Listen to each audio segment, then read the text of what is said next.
tópico que eu quero destacar aqui é: ao homem basta raciocinar. Eu pensei mais ou menos essa frase quando eu lia a história de Agostinho, Agostinho de Hipona.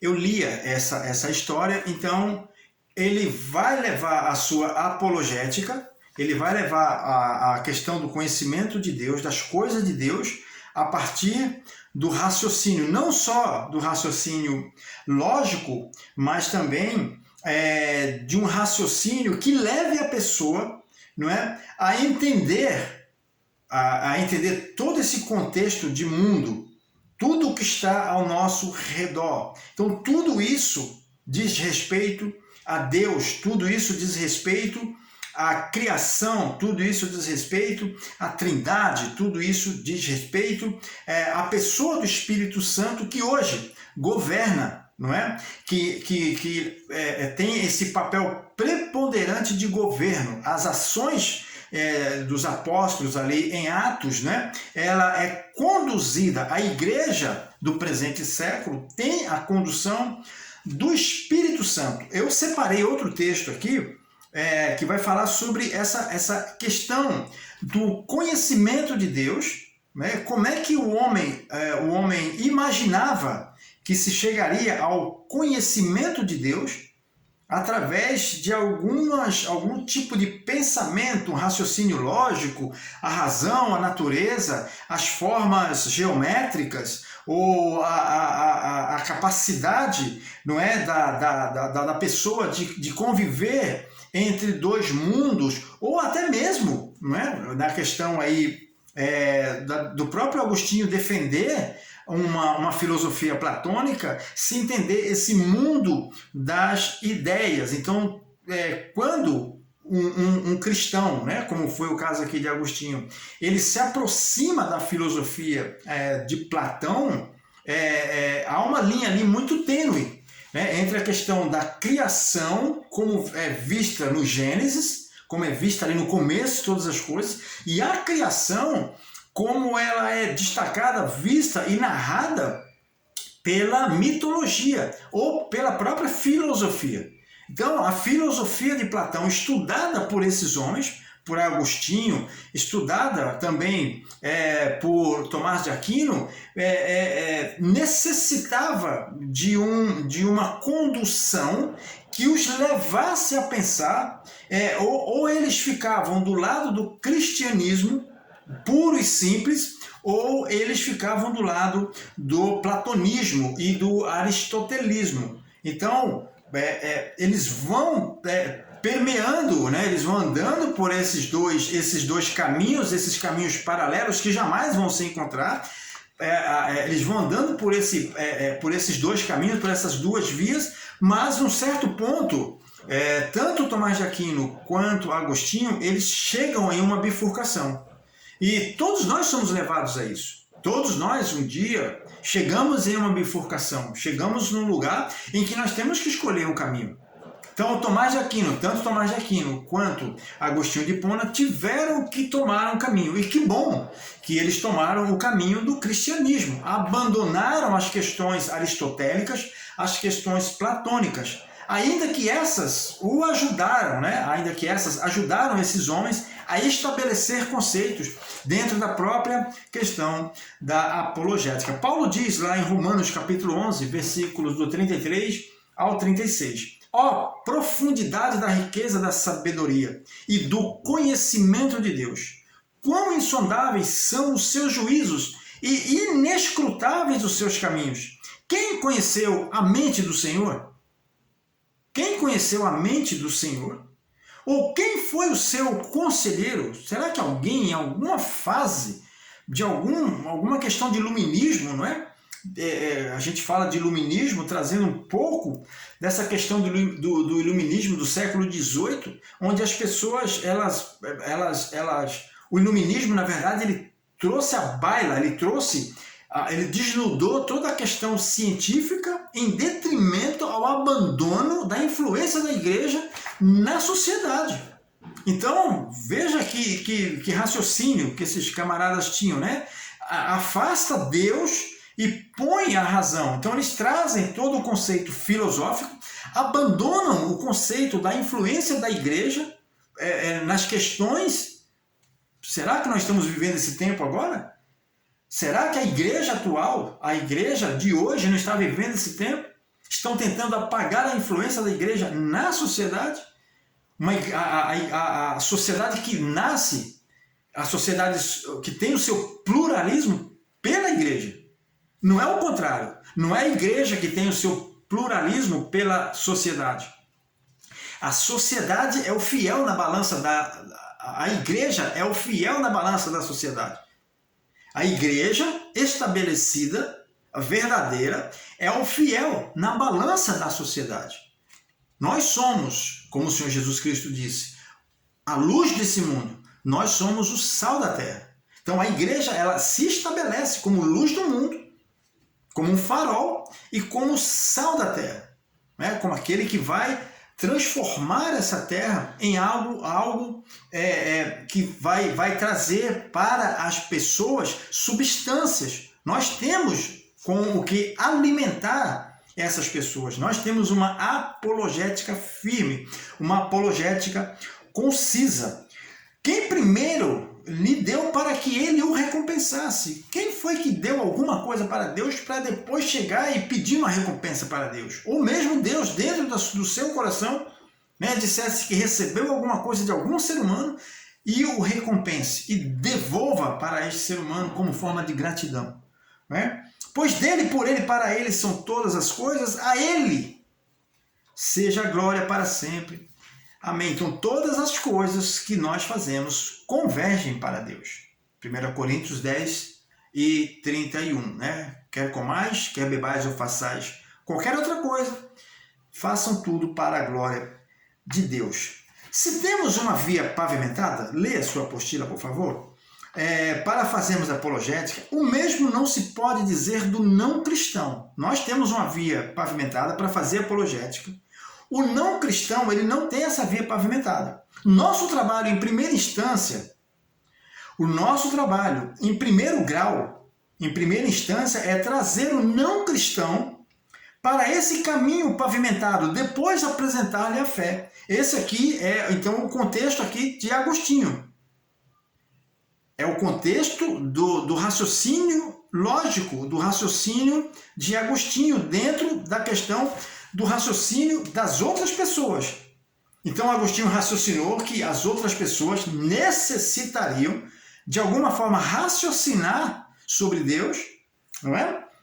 Para que dentro do seu coração brotasse esse conceito de fé. Então primeiro vem o raciocínio acerca de Deus, né? E isso estabeleceria nessa pessoa um conceito de fé. Nós sabemos que a fé é um firme fundamento, ok? Nosso trabalho em primeira instância, então, é trazer esse não crente, esse não cristão, para o caminho pavimentado e depois apresentar-lhe a fé.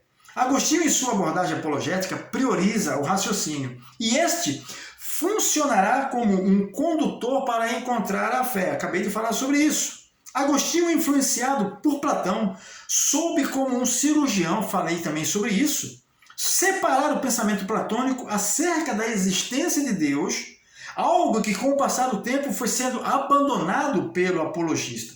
Porém, se faz necessário entender como a influência platônica, através do processo de helenização da cultura ao redor do Novo Testamento, havia criado uma barreira entre os primeiros cristãos.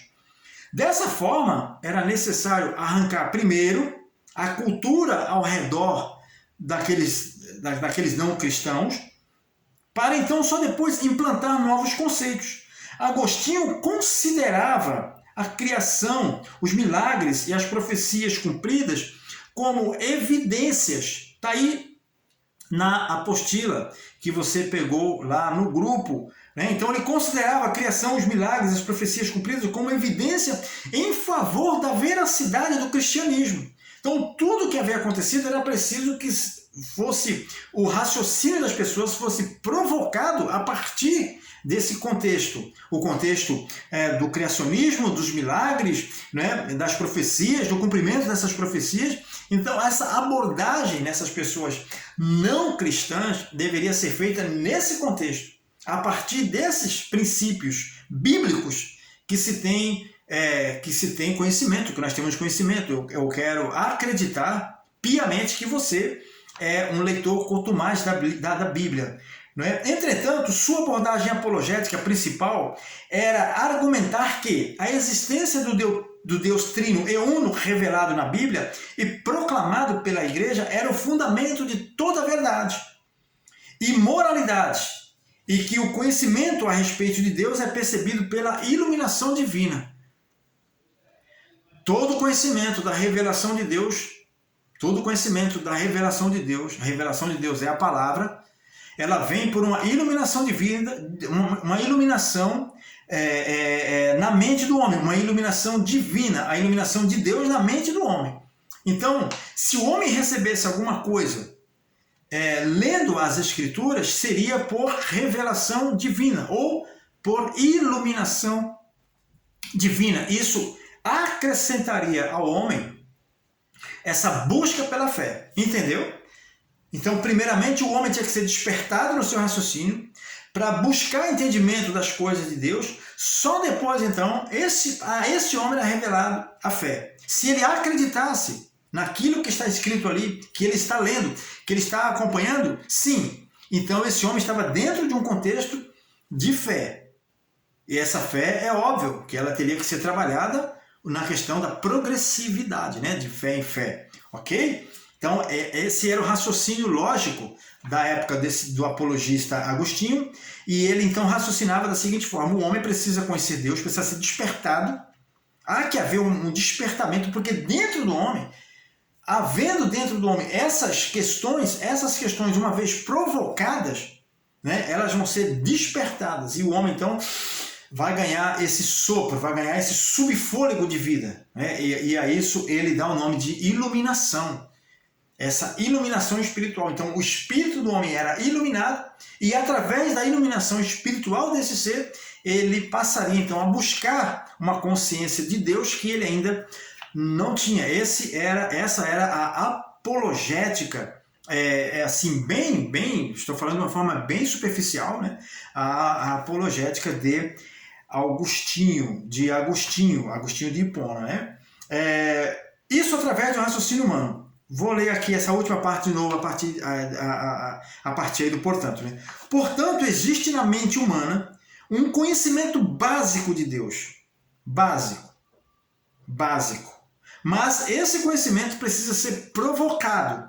Isso através do raciocínio humano. Então, o ser humano precisa raciocinar as questões de Deus, precisa ser provocado a raciocinar as questões de Deus. O homem interior precisa ser ativado pela proclamação das verdades de Deus.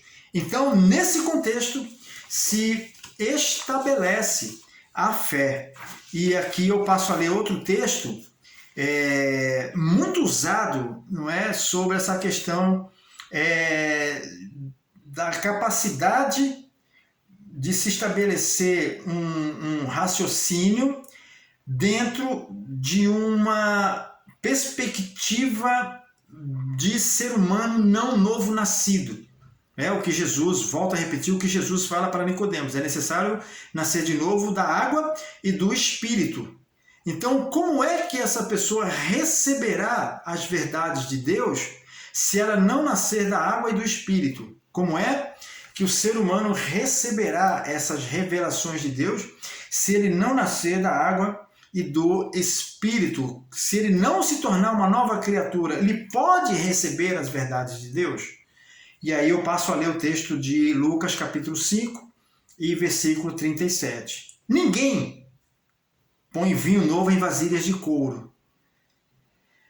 Se o fizer, o vinho novo rebentará as vasilhas velhas e se derramará, e as vasilhas se estragarão. Então ninguém pode colocar, não é, pano novo em remendo velho, em tecido velho, tá? De outra forma, o tecido se romperá. Então, para receber as verdades de Deus, é preciso que se adquira uma consciência de quem é Deus, uma consciência de quem é o Espírito Santo, uma consciência da pessoa do Senhor Jesus Cristo, para só então nós derramarmos esse aspecto de novo nascimento numa pessoa e uma consciência voltada para Deus, né? A gente já falou aqui também na aula passada, né? Do Nicodemos de João para o Nicodemos do final de João, o Nicodemos que juntamente com Jesus de Arimateia vai ali até o Gólgota retirar e sepultar o corpo de Jesus. Nesse entendimento, nesse raciocínio que nós fazemos aqui, eu e você fazemos, dá para entender que a palavra do Senhor, ela fez uma grande diferença, ou seja, a apologia de Jesus fez uma grande diferença na vida de Nicodemos, e é isso que eu desejo para você, que a sua apologia, o seu método, né, aplainado aí que você já tem, a sua ferramenta de proclamação do Evangelho e defesa da fé, ele possa, de fato, mexer com o raciocínio das outras pessoas e que essas pessoas venham ao pleno conhecimento